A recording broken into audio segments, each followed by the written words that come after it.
Hi guys, there have been an exciting number of new reveals during the past few days. Iron Studios is killing it with their CCXP event, and also Prime 1 did another online showcase of their upcoming pieces. So let's go ahead and nitpick these statues. So let's start with the 10 scale lineup of Iron Studios. When Iron Studios initially started this 10 scale line years ago, the pieces were mostly underwhelming. They all had flat black hexagonal bases, and the character designs were only average. Who would have thought they would have one of the most successful statue lines ever? See, at 10th scale, small museum poses are very diminutive for any character, no matter how large they are. But they quickly found out that this scale, affords them to design statues that can really push the limits of dynamism in statue format, but at the same time be affordable. I mean, the 1/6 and quarter scale statues are great. Actually, my all-time favorite scale is quarter scale. But there's only so much engineering you can do at that scale without sacrificing the quality or structural rigidity. At 10th scale, you can almost do anything you want, and Iron Studios is doing it. For example, this new Hawkgirl statue. Now I know Iron Studios also produced a 3rd scale Hawkman statue, and it is awesome. But it essentially had a museum pose. Look how dynamic this one is. It was also a great idea to capture the wings at their highest point. It helps keep the statue more compact in terms of horizontal dimension, and paint job, the anatomy, everything looks great on this depiction of Kendra Saunders, or Shara, whatever her name is. Another 10th scale announcement is this amazing Superman Clark transformation statue. This actually reminds me of this old and very similar DC Direct statue inspired by the art of Alex Ross. But this one clearly has a higher degree of urgency to it. Even though the pose is very static, you can tell he just ripped his shirt to reveal the Superman logo, and the birds next to him just reacted that second and started flying. It's always hard to get the Superman's face right, but he looks great here. His portrait is very similar to this 3rd scale statue, again from Iron Studios, designed by Evan Race. And I really like when he's depicted as a man in his mid-30s instead of the young adult face sculpts we frequently see from other statues. One thing I don't know about this statue though is the flag. I know it's correct in proportion as it's a rooftop flag, but I think it just throws the statue's visual balance off. Thankfully, it looks like it's detachable, so we'll probably be able to display Superman solo. Other 10th scale comic version statue reveals were Joker and Nightcrawler and Forge for Marvel. Now there have been a lot of great Joker statues from other companies at this scale, and this is definitely a great addition, but at this point it just feels like Joker of the month. Don't get me wrong, it looks like a great little Joker statue. I just don't think it has that edge that raises him above the other small Joker statues in abundance. Nightcrawler and Forge definitely look like they are part of the Sentinel diorama lineup from Iron Studios again, though I don't really remember them being part of the larger diorama sets in the pics. Either way, they look amazing. Especially Nightcrawler is the perfect example of the unparalleled dynamism you can affordably get with the 10th scale statues.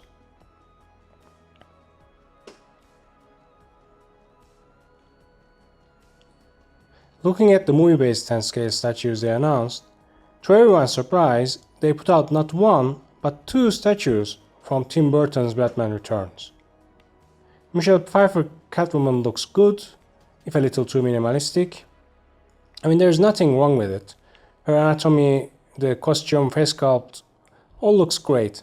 It's just, we had a number of great Michelle Pfeiffer Catwoman statues recently, most notably the Twitter head maquette that just came out a few weeks ago. I just wish they took advantage of this scale and came up with a more dynamic pose for her, but it's all good. Penguin, on the other hand, is simply amazing. I don't think there have been a better statue for that character. Of course, it's the base and the environment that makes up this statue, as, Penguin himself barely can move, let alone a dynamic pose. But the entire ensemble, from his umbrella to actual armed penguins to his duck vehicle, makes up for an amazing statue. I'm definitely gonna get that. We also have a new Dark Knight Joker statue at 10 scale, even though we are still waiting for the Nurse Joker statue they announced at 2019 Comic Con. But this one looks pretty iconic. It's essentially a museum pose, but thanks to the huge and amazing base, it looks like a centerpiece statue. I hope his height is not taller than the recently released 10 scale Dark Knight statue, so that it's possible to display them together properly. Now, one thing I don't like about this is the Joker cards. The character actually handled the cards for 2 seconds in the entire movie, but 90% of the Heath Ledger Joker statues have cards in their hands. I think it's too much. And not only that, the cards here on this statue are clearly too big compared to his hand. So I really hope they give us a switch out hand with the machine gun he had in that scene when he came face to face with Batman after the truck flip. We also have a Red Guardian statue from the upcoming Black Widow movie. It's a very simple and minimalistic statue. The pose looks good. I know nothing about this character, so I can't really comment much. But clearly he's like a Russian Captain America. The base looks as if there will be some other complementary statue next to this one to form a diorama. Probably a scene from the movie we've been waiting to see for, years at this point. Now, they announced 5 different Harry Potter statues at 10 scale as well. 3 of them are basic museum poses, which when displayed together make up a diorama, and it's a great idea and they do look great together. But I don't know why no studio ever gets the likenesses of these characters right. Rupert Grint's Ron is the best one among them, but even that one is average compared to other statues from this line. The 4th statue is Ron at Wizard's Chess. Likeness isn't much better here either, but the statue itself is pretty good, with Ron on top of the rearing horse chess piece. The 5th statue is Harry on Buckbeak. This is the best among all 5. The likeness on Harry is not perfect, but the entire diorama with Buckbeak and its huge wings look amazing. We also have a 10 scale Linda Carter Wonder Woman here. It's very minimalistic with basically a museum pose, but if you're a fan of the old Wonder Woman TV show, you don't want to miss this. The likeness is pretty much perfect. And finally, they announced a 10 scale Mumra statue for their Thundercats line. I already have the entire Thundercats diorama from them, and it's great. We'll do a review on those soon. But I was anxiously waiting for Mumra because, you never know how successful a line is until they make new statues for it. And all the Thundercats statues were announced at once. And there haven't been talk of another addition to the line since then. But Mumra is finally here and he looks great. The pose is, well, honestly, what other pose can you give Mumra? The pose is perfect. It does look like he doesn't have much of a neck, as his head looks to be bent forward somewhat unnaturally, but I'm sure they'll fix that. I just wish the base lifted him a bit higher, because I'm pretty sure Lino will display taller than Mumra here, which, I prefer it didn't. But yeah, it's a great Mumra statue, definitely gonna get it. They also announced 2 new Jurassic Park dioramas. They look unbelievable, just like the last Jurassic Park pieces they made. These are ridiculously good, but they will clearly be at around $1,000 range once again. And I'm not saying their size doesn't justify the price, it does, but they are way too removed from the affordability of their art scale line at this price point.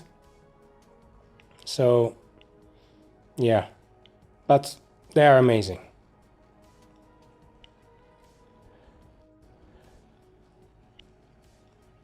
Moving on to the other scales, Iron Studios announced another 6 scale DC diorama this year, but this one is not so much a diorama in my opinion. I mean, technically the defeated mutant leader is a character, but he's also the base. In any case, it's a great statue. If you like this Dark Knight Returns depiction of Batman and you don't have the budget or space to get the huge Prime 1 statues, this is a great alternative. Though actually this one is not cheap either. At $650, it's a little steep for a 6 scale statue.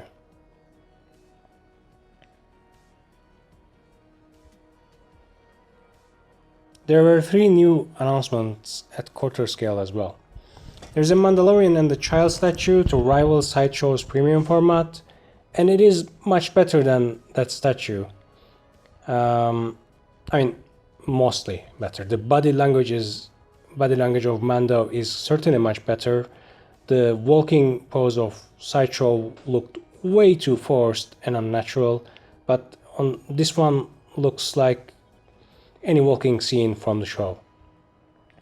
Unfortunately though, as you can see, the helmet sucks.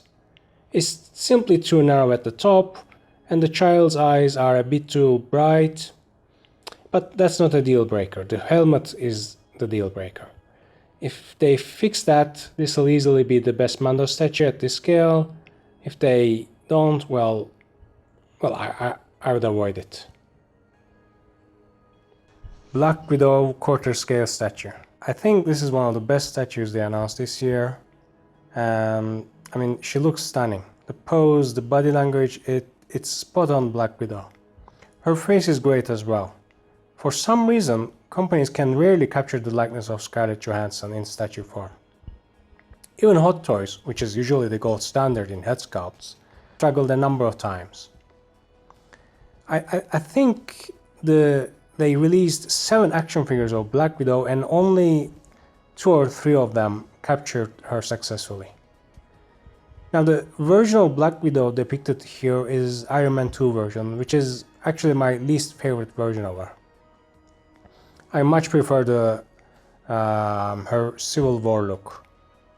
The hair here looks to have too much work done on it, which isn't really Black Widow in my opinion. But this is still the best movie version Black Widow statue out there.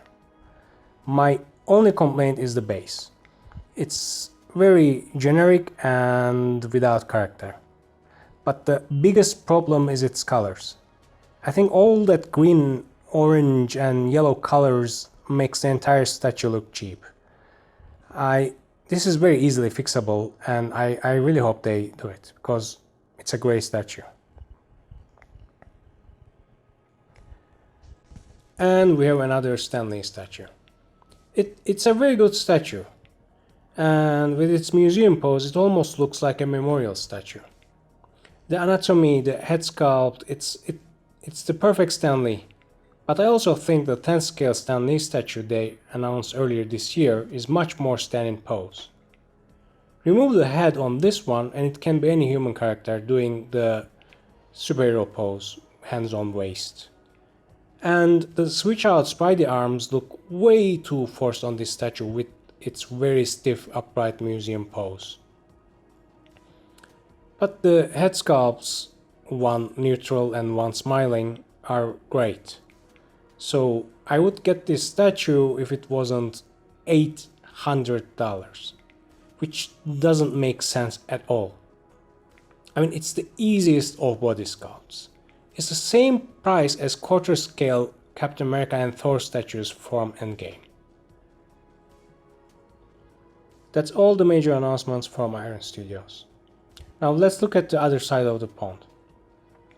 Not part of the CCXP, I believe, but Prime 1 also made a showcase video announcing a number of important statues. Now the first one is Justice Buster. It's just another armor by Batman to defeat Justice League in case they turn evil thing. The usual stuff.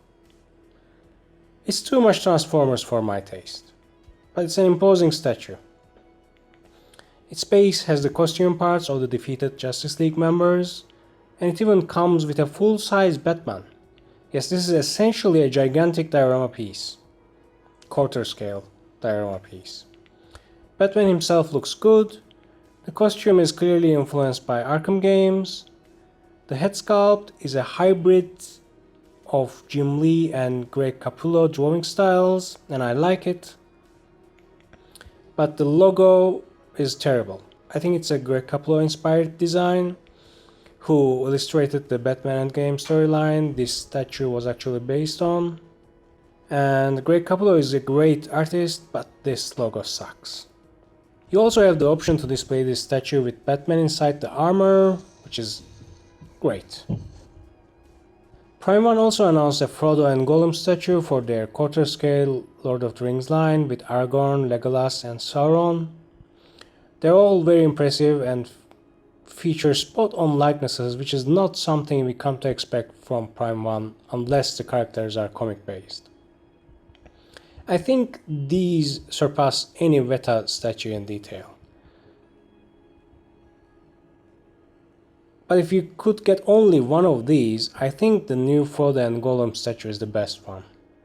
It's simply timeless. We're also making a third-scale Heath Ledger Joker statue in collaboration with Blitzway, and I think this one might be the one. There are a lot of Heath Ledger Joker statues, and each and every one of them has a problem.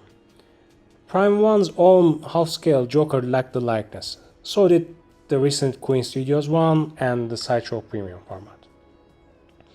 The best likeness of Heath Ledger Joker, I think, was the dual face head sculpt on Hot Toys quarter-scale Joker, but that's an action figure.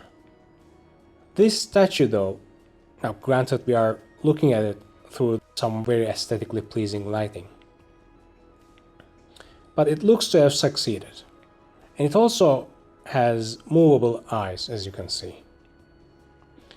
And this time the cards he's holding doesn't really bother me that much. I think because he's holding them exactly like the scene where he left it on the table of the mob bosses in Dark Knight.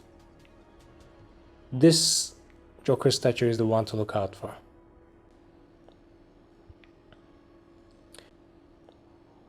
Final new announcement they made was the Dark Knight Returns Batman Superman 3rd scale diorama. Honestly, this is probably the best statue from that comic arc I've seen. Both characters look great. The anatomies are reflective of the Klaus Janson art, the head sculpts are spot on, a great pose. You can clearly see Superman caught Green Arrow's kryptonite arrow seconds ago, and the moment is captured just as Batman punches him. There are also light up features on both Batman's mask and the lamppost. This, I think, is going to be the definitive Dark Knight Returns statue. But frankly, I'm very tired of Dark Knight Returns at this point. This was just a dark, gritty Elseworlds Batman story, guys. It was great, but there are hundreds of other stories that deserve dioramas of this quality. And why do Batman and Superman have to fight all the time anyway? Why can't we have a statue that looks like this? Anyway, the statue is great though. There were a lot of great statues, guys. It was a great weekend event. It was almost like Comic Con. Actually, I think there have been more statues announced this weekend than this year's Comic Con. But we'll probably be seeing these statues in 2022 at the earliest. So keep in mind that these were all prototypes pending approval, so most of them will have some changes. Well, that's the hope for some of them anyway. So I hope you enjoyed this video and see you on the next one.